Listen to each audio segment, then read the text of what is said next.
and you can see these 4th century complete Bibles. They're about that big and about that thick, and they open up like this, and they were probably commissioned by Constantine. And they're these amazing Bibles from about the year 350 AD, which is absolutely amazing. We've got these huge books from 350 AD, if you think about it.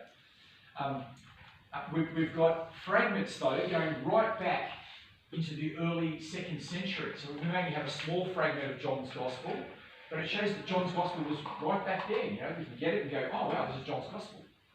So we've got fragments going right back to the early centuries. We've got the Dead Sea Scrolls.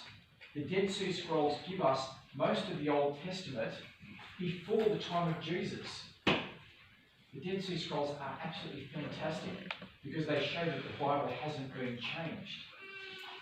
Right? From hundreds of years before Jesus up to what we've got today. So we've got the manuscripts that we can look at. We've also got early translations that were made. So you may have heard of the LXX translation or the Septuagint.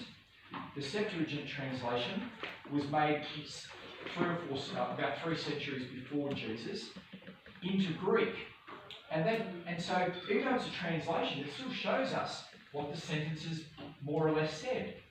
So we have the translations are a testimony to the Bible again. We also have citations or quotes.